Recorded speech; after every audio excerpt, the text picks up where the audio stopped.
Hello welcome to Avarna's canvas. യുകെയിലേക്ക് കൊണ്ടുപോകാനുള്ള അച്ചാറിൻ്റെ പ്രിപ്പറേഷൻസാണ് ഈ കണ്ടുകൊണ്ടിരിക്കുന്നത്. അപ്പോൾ ഞാൻ വിചാരിച്ച ഒരു വീഡിയോ എടുത്തിട്ട് നിങ്ങളിലേക്ക് എത്തിക്കാമെന്ന്. അപ്പം നമ്മൾ ഇവിടെ എടുത്തിട്ടുണ്ടായിരുന്നത് ജസ്റ്റ് മഞ്ഞൾപ്പൊടിയും കുറച്ച് ഉപ്പും കുറച്ച് മുളക് പൊടിയും മാത്രം ഇട്ടിട്ട് ഏത് മീനാണെന്ന് വെച്ചാൽ ആ മീനെ ജസ്റ്റ് ഒന്ന് മാരിനേറ്റ് ചെയ്ത് വെച്ച് ഒരു 1.5 hours വെച്ചിട്ടുണ്ടായിരുന്നു. നമ്മൾ 2 ടൈപ്പ് മീൻ എടുത്തിട്ടുണ്ടായിരുന്നു. ഒന്ന് ചൂര, ഒന്ന് അയലയാണ് എടുത്തിട്ടുണ്ടായിരുന്നത്.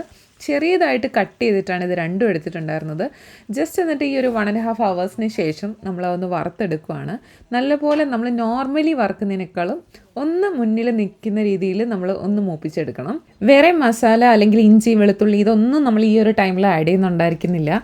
ജസ്റ്റ് ഉപ്പും മഞ്ഞൾപ്പൊടിയും മുളക് പൊടി ഇത്രയായിട്ട് നമ്മൾ നല്ലപോലെ വറുത്തിട്ട് കോരിയെടുക്കുകയാണ്. ഈ ഒരു വീഡിയോ എന്ന് പറയുന്നത് ഞാൻ അമ്മച്ചി ഇങ്ങനെ വറക്കാൻ തുടങ്ങിയപ്പോഴത്തേക്ക് ഞാൻ ഓടി വന്നിട്ട് അയ്യോ അമ്മച്ചി ഞാനൊരു വീഡിയോ എടുത്തോട്ടെ എന്ന് പറഞ്ഞിട്ട് എടുക്കുന്ന ഒരു വീഡിയോ ആണ്. അതുകൊണ്ട് ഷോർട്സ് ആയിട്ടാണ് ആദ്യം പ്ലാൻ ചെയ്തത്. പിന്നീട് ഞാൻ വിചാരിച്ചു ഇത് കുറച്ച് ലെങ്തി ആയിട്ടുള്ള ഒരു പ്രോസസ്സ് ആയതുകൊണ്ട് ഇത് മെയിൻ വീഡിയോ ആക്കാമെന്ന് വിചാരിച്ചു. ആ ഒരു ഷോർട്സ് ആയിട്ട് ഇടുമ്പോൾ നിങ്ങൾ കുറച്ചൊരു എക്സ്പ്ലനേഷൻ കുറഞ്ഞു പോകണ്ടെന്ന് വിചാരിച്ചു. അപ്പോൾ ഇതുപോലെ നമ്മൾ നല്ലപോലെ വറുത്തെടുക്കുകയാണ്. ഇപ്പം നമ്മൾ എടുത്തിട്ടുള്ളത് അയലയാണ്. ശരിക്കും പറഞ്ഞാൽ എല്ലാ ചെറിയ മീനുകളെല്ലാം ഇതുപോലത്തെ പ്രോസസ്സിൽ നമുക്ക് ഉണ്ടാക്കാൻ പറ്റും. മത്തി, അയല, കൊഴുവ ഇതെല്ലാം നമ്മൾ ഇങ്ങനത്തെ രീതിയിൽ ഉണ്ടാക്കാറുണ്ട്. അപ്പോൾ നമ്മൾ ഇതൊന്ന് വറുത്ത് കോരി കഴിഞ്ഞു. ഇനി നമ്മൾ എടുക്കുന്ന സമയത്ത് 2-3 ടൈപ്പ് മീനുകൾ ഇപ്പം ഇതുപോലെ യുകെയിലൊക്കെ അല്ലെങ്കിൽ പുറത്തേക്ക് എവിടെയെങ്കിലും പോകുന്നവർക്ക് വേണ്ടിയിട്ട് കൊടുത്തു വിടാനൊക്കെ ആണെങ്കിൽ ആദ്യം മീനുകളെല്ലാം മൊത്തത്തിൽ അങ്ങ് വറുത്തെടുക്കുക. ഏതൊക്കെ ടൈപ്പ് മീനാണെങ്കിലും എല്ലാ മീനും ഒരുമിച്ച് വറുത്തെടുക്കുക. ഇത് നമ്മൾ രണ്ടാമത്തെ സെറ്റ് അയല ഇട്ടു, അതുപോലെ ചൂര ഇട്ടിട്ടുണ്ടായിരുന്നു. അപ്പോൾ എല്ലാം വറുത്തെടുത്ത് മാറ്റി വെച്ചതിന് ശേഷം നമ്മളൊരു ചീനച്ചട്ടിയിലേക്ക് കടുക് വറുക്കുക. അപ്പോൾ കടുക് വറുക്കുമ്പോൾ അതിനകത്ത് നിറയെ കറിവേപ്പില ഇടുവാണെങ്കിൽ അത്രയും നല്ലതാണ്, നല്ല ടേസ്റ്റിയാണ് നമ്മുടെ അച്ചാർ വരുന്നത് അന്നേരം. അപ്പോൾ ഇതിലേക്ക് ഇനി ഇടാൻ പോകുന്നത് വെളുത്തുള്ളി, അതുപോലെ ഇഞ്ചി. നല്ല ഒരു പിടി വെളുത്തുള്ളിയും നല്ല കുറച്ച് ഇഞ്ചി ഇട്ടാൽ മതിയാവും. ദെൻ നല്ല പച്ചമുളക് എന്ന് പറഞ്ഞാൽ കാന്താരി മുളകാണ് നമ്മൾ യൂസ് ചെയ്തിട്ടുണ്ടായിരുന്നത്. ഒരു പിടി കാന്താരി മുളക് ഇട്ടിട്ടുണ്ട്. അപ്പോൾ ഇത്രയാണ് നമ്മൾ ആഡ് ചെയ്തിട്ട് ഇനി ഇതൊന്ന് മൂപ്പിച്ചെടുക്കുന്നുണ്ട്. ഇതിൻ്റെ കൂടെ നമ്മളിപ്പോൾ ആഡ് ചെയ്യുന്നതെന്ന് പറഞ്ഞാൽ നമ്മൾ ആ വറുത്ത് വെച്ചിട്ടുണ്ടായിരുന്ന ആ ഒരു മീനിൻ്റെ കുറച്ച് എണ്ണയുണ്ടല്ലോ, അത് ഇതിനകത്തോട്ട് ആഡ് ചെയ്ത് കൊടുക്കുന്നുണ്ട്. അപ്പോൾ ആ ഒരു ടേസ്റ്റ് കുറച്ചും കൂടെ ഇമ്പ്രൂവ് ആവുന്നതാണ്. ഇത്രയായി കഴിയുമ്പോഴത്തേക്കും നമ്മുടെ അച്ചാറിൻ്റെ ആ ഒരു ബേസ് സെറ്റായിട്ടുണ്ട്. ഇനിയിപ്പോൾ ഇതിലേക്ക് ഡയറക്റ്റായിട്ട് നമുക്ക് വറുത്ത് വെച്ചിരിക്കുന്ന മീൻ ആഡ് ചെയ്യാവുന്നതാണ്. ഇതിന് മുൻപ് നമ്മൾ പൊടികൾ എല്ലാം ഇട്ട് കഴിഞ്ഞാൽ പൊടി പെട്ടെന്ന് കരിഞ്ഞു പോകുന്നതാണ്.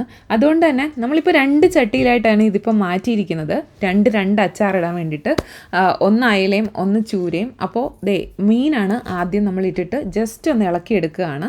ആ ഒരു ഇഞ്ചി, വെളുത്തുള്ളി, പച്ചമുളക്, കാന്താരി മുളകിൻ്റെ അകത്ത് ആ ഒരു മിക്സിലേക്ക് ഇനി നമ്മൾ 2 വലിയ സ്പൂൺ മുളക് പൊടി ആഡ് ചെയ്തിട്ടുണ്ട്.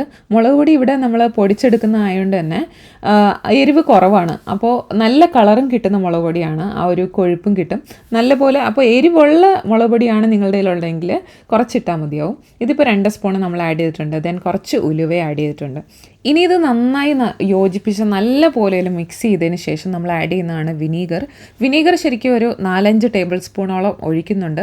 ഇപ്പോൾ അത് നമ്മൾ സ്പൂൺ കണക്കിനല്ല ഇതുപോലെയാണ് ഒഴിച്ചിട്ടുള്ളത്. അപ്പോൾ ഒരു 4-5 ടേബിൾ സ്പൂൺ ഉണ്ടാവുമെന്ന് വിചാരിക്കാം. അപ്പോൾ ഇത്രയും കൂടെ നമ്മൾ നന്നായിട്ട് വീണ്ടും മിക്സ് ചെയ്തെടുക്കുക. അപ്പോൾ ഇത്രയും കഴിഞ്ഞതിന് ശേഷമാണ് ഇനിയിപ്പോൾ നമ്മൾ ഉപ്പ് ഇടാൻ പോകുന്നത്. ജസ്റ്റ് ഒന്ന് ടേസ്റ്റ് ചെയ്തതിന് ശേഷം നമുക്ക് ഇനി അടുത്ത സെറ്റ് ഓഫ് ഉപ്പ് ഇടണം. അപ്പോൾ ജസ്റ്റ് ഒന്ന് ടേസ്റ്റ് ചെയ്ത് നോക്കിയിട്ടുണ്ട്.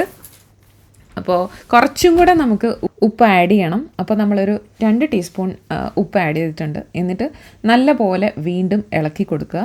അപ്പോൾ ഇത്രയും കൂടെ നല്ല പോലെ ഒരു 5 മിനിറ്റും കൂടെ ഒന്ന് വെച്ച് നല്ല പോലെ ഒന്ന് സെറ്റാക്കി എടുക്കുമ്പോഴത്തേക്കും ആ ഒരു വെള്ളമയം ഒക്കെ കുറച്ച് കുറഞ്ഞ് വിനീഗറൊക്കെ ഇതുമായിട്ടൊന്ന് യോജിച്ച് ഒന്ന് സെറ്റായിട്ട് വരും. അപ്പോൾ ആ ഒരു അച്ചാർ കഴിഞ്ഞു, അയല അച്ചാർ കഴിഞ്ഞു. ഇനി സെയിം പ്രോസസ്സ് തന്നെയാണ് നമുക്ക് ചൂരയ്ക്ക് വേണ്ടി ചെയ്യേണ്ടത്. അപ്പോൾ ചൂര കുറച്ചും കൂടെ ഉണ്ടായിരുന്നു അയലേക്കാളും. അതുകൊണ്ട് കുറച്ചും കൂടെ പൊടി കാര്യങ്ങളൊക്കെ ചൂരയുടെ അച്ചാറിനകത്ത് വേണ്ടി വരും. അപ്പോൾ നമ്മൾ നേരത്തെ പറഞ്ഞ പോലെ വീട്ടിലുണ്ടാക്കുന്ന ആ ഒരു മുളക് പൊടി ആയതുകൊണ്ട് തന്നെ കുറച്ച് അധികം ഇട്ടാലും എരിവ് അത്ര കയറി വരത്തില്ല. സോ നമ്മൾ ഇത്രയും മുളക് പൊടിയാണ് ഇട്ടിട്ടുള്ളത്. ഒരു 3 വലിയ ടേബിൾ സ്പൂൺ ഇട്ടിട്ടുണ്ടായിരുന്നു. നല്ലൊരു കൺസിസ്റ്റൻസിയും കിട്ടും. ദെൻ ഉപ്പിട്ടിട്ടുണ്ടായിരുന്നു, അതുപോലെ മഞ്ഞൾപ്പൊടി ഇട്ടിട്ടുണ്ട്. ഇത്രയും ഇട്ടതിന് ശേഷം ദെൻ കുറച്ചൊരു ഉലുവയും ഇതിനകത്ത് നേരത്തെ പോലെ തന്നെ സെയിം ആയിട്ട് ഇട്ടിട്ടുണ്ട്. അപ്പോൾ ഇത്രയും കാര്യങ്ങൾ കഴിഞ്ഞാൽ നേരത്തെ ചെയ്ത പോലെ തന്നെ കുറച്ച് വിനീഗർ ആഡ് ചെയ്ത് നല്ല പോലെ ഇളക്കിയെടുക്കാൻ പോവാണ്. അപ്പോൾ നല്ല പോലെ മിക്സ് ചെയ്യുക ആ ഒരു പൊടിയൊക്കെ. ഇതിന് മുൻപ് ഈ ഒരു പൊടി ഇട്ടാലും നേരത്തെ പറഞ്ഞ പോലെ തന്നെ ഇത് കരിഞ്ഞു പോകാനുള്ള ചാൻസ് ഉള്ളതുകൊണ്ടാണ് നമ്മൾ ഇങ്ങനെ ചെയ്യുന്നത്.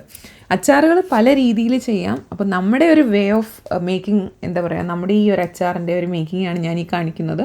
അതുപോലെ വിനീഗർ, അത് നല്ല പുളിയുള്ള വിനീഗറാണ് നമ്മൾ ആഡ് ചെയ്യുന്നത്. ഒരു 2-3 ടേബിൾ സ്പൂൺ വിനീഗർ ആഡ് ചെയ്തിട്ടുണ്ടായിരുന്നു. ഇതിട്ട് നല്ല പോലെ മിക്സ് ചെയ്ത് എടുക്കുക.